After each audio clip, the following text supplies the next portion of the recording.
मंत्री टंकराम वर्मा जी इस वक्त हमारे साथ मौजूद हैं। बजट पेश हो गया है, किस तरह से देखते हैं? आपके विभाग को कितना क्या मिला? सबका साथ, सबका विश्वास, सभी विभागों को पर्याप्त बजट मिला है और ये बजट जो है छत्तीसगढ़ को बहुत आगे ले जाने वाला है। राजस्व की दृष्टि से हम देखते हैं तो बहुत बढ़िया राजस्व मिला है, उस शिक्षा में भी सभी विभागों को दिया है और ये कुल मिलाकर के हमारे छत्तीसगढ़ को आगे बढ़ाने वाला बजट है। युवाओं को जो है आगे बढ़ाने की जिम्मेदारी आपके पास है। हम कितना दौड़ेंगे युवा? युवा पूरे दौड़ेंगे, तेज गति से दौड़ेंगे। सब में उनके लिए एक योजना बनाई गई है। तो देखिए, स्पष्ट तौर पे दावा किया जा रहा है कि युवाओं को देखकर जो है योजना बनाई गई है, युवा आगे बढ़ेंगे, ऐसा दावा किया जा रहा है। कैमरामैन श्याम के साथ सत्य राजपूत, न्यूज़ 24 रायपुर। के साथ मंत्री केदार कश्यप जी हैं। मंत्री जी, बजट पेश हो गया है, क्या मिला इस बार आपके विभागों को? देखिए, कोऑपरेटिव के सेक्टर में यदि हम बात करें तो हमारे यहाँ पर जो टैक्स है उसमें 50 गोदाम और उसके साथ साथ हमारे जो दूध उत्पादन के दृष्टि से है, हमारा जो लक्ष्य है वो बढ़ाया गया है और एनडीटीवी के साथ में अनुबंध के आधार पर हमारे जो जितने भी गोपालक हैं उनको और प्रोत्साहित करने का प्रावधान किया गया है। उसके साथ साथ हमारे यहाँ पर मत्स्य पालन में भी हम देश में चौथे नंबर पे हैं, लेकिन अब उसको लक्ष्य किया गया है कि आने वाले समय में हम तीसरे नंबर पे हमारा क्या कहते हैं राज्य स्थापित हो। उसके साथ साथ हमारे जो फॉरेस्ट में यदि हम बात करें तो वर्षों से हमारी जो मांग रही कि हमारे जो विभिन्न पदों में रिक्तता रही, उन रिक्तता को पूर्ति की जाए, तो उसके लिए प्रावधान किया गया है। हमारे चरण पादुका के लिए इसमें प्रावधान किया गया है और उसके साथ साथ हमारे लघु और उपज से संबंधित जितने भी उनके उत्पाद हैं उनको खरीदा जाए, इसके लिए प्रावधान किया गया है। परिवहन की दृष्टि से हम बात करेंगे तो हमारे जो ऐसे सुदूर क्षेत्र हैं जहां पर बसों की परिवहन नहीं हो पाती थी, पिछले बार लगभग 70 रूट तैयार किए गए थे, तो इस बार उसके बढ़कर के हमारे रूट तैयार हो गए। एक सवाल ये है कि जलवायु परिवर्तन छत्तीसगढ़ का ही नहीं पूरे विश्व का एक बड़ी समस्या है, इसको लेकर एक बड़ा बजट मिला है। बिल्कुल, ये बजट हमारे लिए बहुत ही उपयोगी होगा और हमारे ये जो पूरा छत्तीसगढ़ है फॉरेस्ट का बहुत बड़ा क्षेत्रफल है, 44% बढ़कर पिछले बार 683 वर्ग किलोमीटर के कल में वृद्धि हुई थी और आने वाले समय में इसकी वृद्धि और संभावित है। इस बजट से कुछ समाधान निकलेगा जलवायु परिवर्तन को? देखिए, जलवायु परिवर्तन कोई एक राज्य की बात नहीं है, तो पूरे देश के और पूरा अंतर्राष्ट्रीय समस्या है। उसको लेकर के लगातार विभिन्न मंचों के माध्यम से इसका वो होता है, चिंतन किया जाता है और आने वाले समय में इस पे और भी प्रयास होंगे। तो देखिए, स्पष्ट तौर पे कहा जा रहा है कि बजट इनके विभाग को जो है मिला है वो जो है आम जनता के लिए है, विभाग के जो छत्तीसगढ़ के विकास के लिए है। वही जलवायु परिवर्तन एक बड़ा संकट है, इसको लेकर एक विशेष प्रावधान किया गया है। इससे कहा जा रहा है कि ये सिर्फ छत्तीसगढ़ का नहीं है, विश्व स्तर का ये जो समस्या है और इसमें चिंतन के लिए ये जो बजट है और इस समस्या के समाधान के लिए ये कारगर साबित होगा। कैमरामैन रेखराम के साथ सत्य राजपूत, न्यूज़ 24 रायपुर। छत्तीसगढ़ का बजट पेश हो चुका है और छत्तीसगढ़ के स्वास्थ्य मंत्री श्याम बिहारी जायसवाल जी हमारे साथ मौजूद हैं। स्वास्थ्य को इस बजट में क्या मिला? पहला सवाल। देखिए, स्वास्थ्य को हमने जो मंगा वो मिला। अभी तक छत्तीसगढ़ में होम्योपैथिक कॉलेज नहीं था, वो मिला। केसलेस इलाज के लिए पूरे अधिकारी कर्मचारी सारे लोग बराबर मांग कई सालों से कर रहे थे, कैशलेस इलाज की भी व्यवस्था आ गई। आपने देखा होगा नर्सिंग कॉलेज की जहां आवश्यकता थी नर्सिंग कॉलेज भी है, जहां डिस्ट्रिक्ट हॉस्पिटल पीएचसी सीएचसी की भवन की आवश्यकता थी वहां भी है।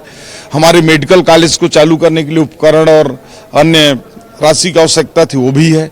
हमारी योजनाएं जो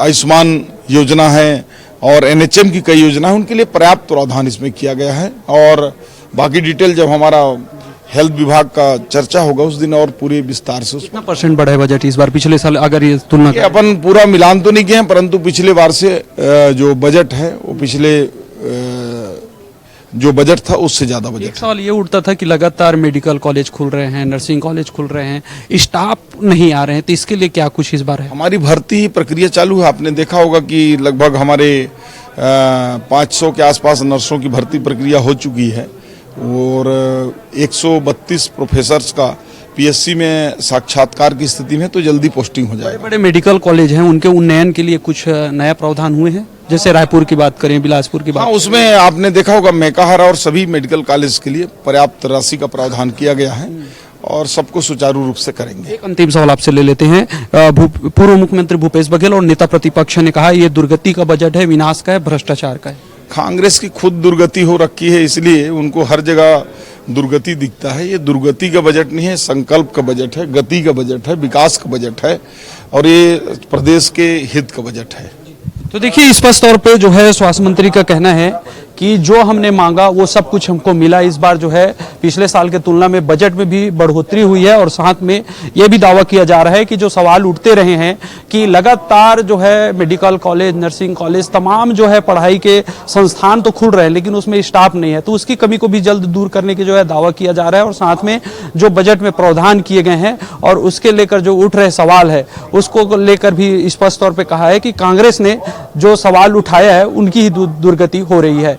कैमरामैन श्याम के साथ सत्या राजपूत, न्यूज़ 24 रायपुर। मुख्यमंत्री और गृह मंत्री विजय शर्मा जी हमारे साथ मौजूद हैं। बजट पेश हो चुका है, पंचायत और गृह को क्या मिला?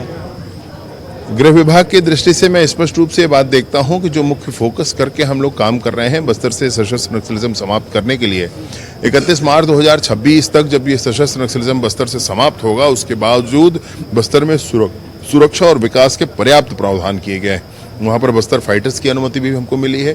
साथ ही साथ ऐसे स्थान जैसे अबूझमाड़ जैसी जगह पर जहाँ पर नक्सलियों के भय से बच्चे पढ़ा नहीं करते थे, वहाँ एजुकेशन सिटी खुलने वाला है। अगर अबूझमाड़ में एजुकेशन सिटी खुल रहा है, हम सोच सकते हैं कि समावेशी विकास के संकल्प के साथ लाया हुआ बजट है। पूर्व मुख्यमंत्री ने सवाल पूछे है, क्या जो है मार्च के बाद जो है केंद्रीय बल वापस लौट जाएंगे, भेज दिए जाएंगे? आप सोचो जरा एक बार इस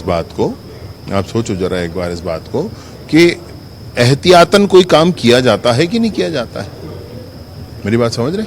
31 मार्च 2026 तक ऐसा संकल्प माननीय अमित शाह जी ने लिया, फोर्सेस ने सबसे अधिक काम किया, अन्य सब लोगों ने भी मिलकर उसके पीछे काम किया। आज परिणाम सामने हैं, लेकिन परिणाम के बाद एहतियात तो होना चाहिए ना। पंचायत को क्या? पंचायत विभाग में काफी प्रावधान किए गए हैं। बीबी जीराम जी योजना के लिए ऐतिहासिक तौर पर वृद्धि करके 4000 करोड़ रुपए का प्रावधान किया गया है।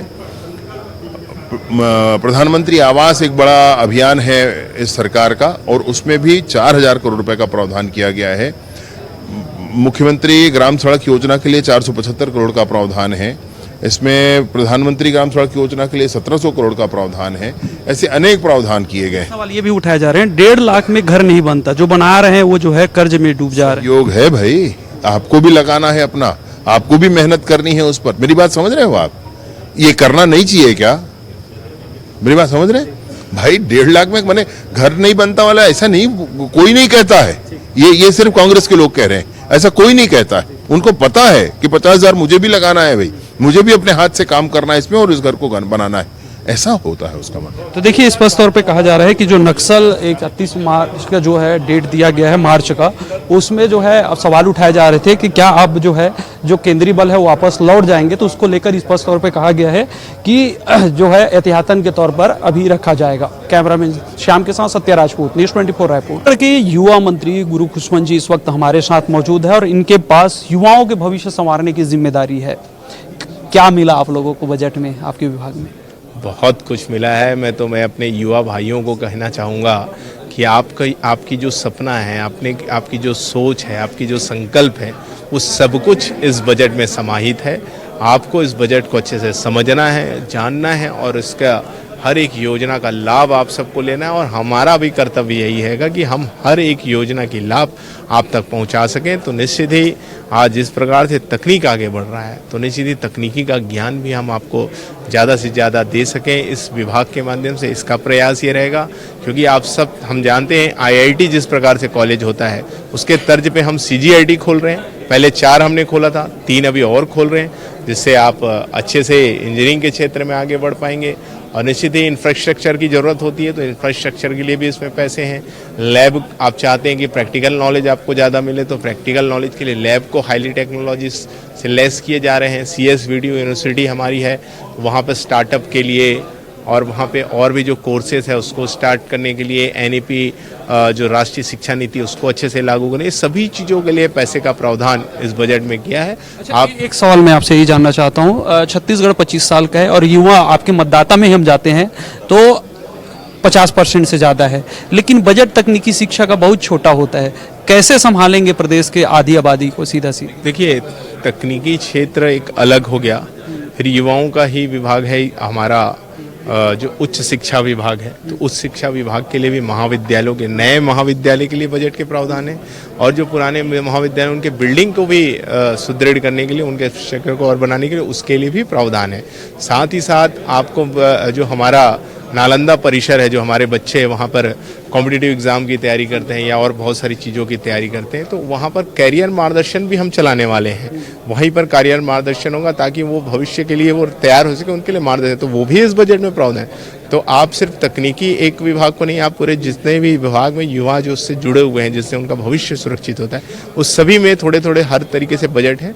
मतलब विशेष फोकस युवाओं को किया गया ताकि युवाओं का जो सपना होता है, जो संकल्प होता है, वो कहीं ना कहीं इस बजट के माध्यम से पूरा होगा। तो मैं तो युवा भाइयों से ये कहूँगा, आप आश्वस्त रहें और खुश रहें और इस सारी योजनाओं का लाभ लें और इस बजट को अच्छे से समझकर अपने भविष्य को उन्नत और विकासशील बनाएं। नौकरी की इंतजार कर रही हूँ पढ़ लिख कर, कुछ है इसके लिए प्रावधान?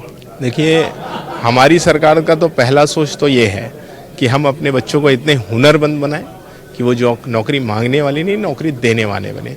लेकिन फिर भी नौकरियां निकालना भी आवश्यक है, तो इन 2 सालों में हर विभागों में नौकरी निकला है। आज भी बजट में प्रावधान आए हैं, निश्चित ही आने वाले समय में और भी नौकरी निकलेंगे जिसमें आपको मौका मिलेगा। और गवर्नमेंट नौकरी सबको दे पाना पॉसिबल नहीं है, तो नई उद्योग नीति के माध्यम से नए नए उद्योग स्टार्टअप आप कर सकते हैं। इसके लिए सरकार आपको सहयोग कर रही है। समय AI का है, आधुनिक समय है टेक्नोलॉजी का, इस पे कुछ क्या किस तरह से काम होने वाला है और क्या प्रावधान है? AI मैं आपको बता दूं, हमारे इंजीनियरिंग में हम अब AI का कोर्स प्रारंभ कर रहे हैं, रोबोटिक्स का कोर्स प्रारंभ कर रहे हैं, जिससे बच्चे ये सारी चीज़ों के बारे में पढ़ेंगे। साथ ही साथ AI हब हमारा नया रायपुर में बनने वाला है, जिससे वहाँ पे लोग बच्चे जाके AI की जानकारी लेंगे, समझेंगे, उसमें जॉब क्रिएट होंगे। तो बहुत सारे काम हम लोग AI के माध्यम से, तकनीकी के क्षेत्र में हमारा प्रदेश अग्रणी होगा। तो देखिए, स्पष्ट तौर पर दावा किया जा रहा है जो युवाओं की जिम्मेदारी दी गई है, तो युवाओं के लिए इस बजट में बहुत खूब है, ये दावा किया जा रहा है। अब देखने वाली बात यही है कि साल भर में युवाओं का जो है भविष्य कितना बदलता है। कैमरामैन रेखराम के साथ सत्य राजपूत, न्यूज़ 24 रायपुर। उप मुख्यमंत्री अरुण साव जी इस वक्त हमारे साथ मौजूद हैं। आप लोग जो है सरकार में आए थे, हमने बनाया, हम ही संवारेंगे, अब विकास का बजट पेश हुआ है, आपके जो विभाग हैं कितना हाइप मिला इस बार? निश्चित रूप से मेरे 4 विभाग हैं, चारों विभागों को इस बजट में पर्याप्त स्थान मिला है। कई नई योजनाएं विभागों के लिए आई है, बजट के प्रावधान भी पर्याप्त हुए हैं। लगभग 10,000 करोड़ से अधिक लोक निर्माण विभाग के लिए बजट का प्रावधान हुआ है।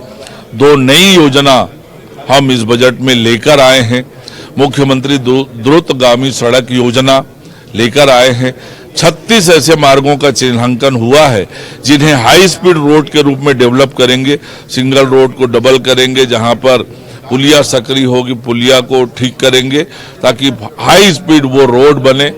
उसी तरह से जो गांव आज भी पहुंच विहीन है, बरसात में पहुंच नहीं सकते, सड़क विहीन है, उन ऐसे 200 से अधिक गांवों को सड़क से जोड़ने की योजना हमने प्रारंभ की है। आने वाले समय में उन गांवों को भी सड़क से जोड़ेंगे। नगरीय प्रशासन विभाग के लिए भी नई योजना आई है। पिछले वित्तीय वर्ष में नगर निगमों में बड़े अधोसंरचना के काम के लिए मुख्यमंत्री नगरोत्थान योजना लेकर आए थे। इस बार नगर पालिका और नगर पंचायत के समग्र विकास के लिए मुख्यमंत्री आदर्श शहर समृद्धि योजना लेकर आए हैं। तो निश्चित रूप से ये बजट हमारे संकल्पों को पूरा करने वाला बजट है कि हमने बनाया है, हम ही संवारेंगे। हमारे उस संकल्प को पूरा करने वाला बजट है जिसमें हम छत्तीसगढ़ को 2047 तक विकसित छत्तीसगढ़ बनाना चाहते हैं। उस संकल्प को पूरा करने वाला बजट है। हर वर्ग, हर क्षेत्र को ध्यान में रखकर ये एक समन्वित बजट प्रस्तुत हुआ है। बजट ऐतिहासिक है, स्वागत योग्य है। छत्तीसगढ़ में अगर हम बात करें जो पंचायत होता है, वहाँ आप लोग 50 लाख काम को एजेंसी के तौर पे पंचायत को जो है जिम्मेदारी दी है, इसका फायदा क्या होने वाला है? पंचायत और सशक्त हो, पंचायती राज व्यवस्था महात्मा गांधी जी का जो सपना था वो सपना साकार हो। पंचायती राज व्यवस्था जितना सशक्त होगा, मजबूत होगा, गांव हमारा उतना ही आगे बढ़ेगा। एक अंतिम सवाल, विपक्ष में अगर मैं बात करूं भूपेश बघेल का या नेता प्रतिपक्ष चरणदास महंत का, वो बोल रहे हैं कि विनाश का बजट है। जिनकी सोच वैसी हो उन्हें वैसा ही दिखेगा। 5 साल जब राज्य में सरकार थी, राज्य की अर्थव्यवस्था को चौपट करने का काम किया, राज्य के खजाने को दोनों हाथों से लूटने का काम हुआ, तो उन्हें ऐसा ही दिखेगा। वास्तविकता ये है कि ये छत्तीसगढ़ को संवारने का बजट है, विकसित छत्तीसगढ़ के निर्माण के संकल्प को पूरा करने का संकल्प वाला बजट है।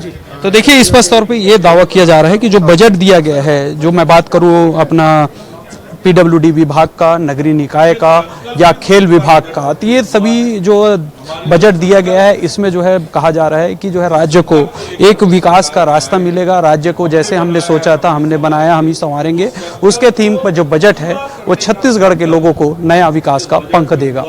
कैमरामैन रेखराम के साथ सत्य राजपूत, न्यूज़ 24 रायपुर।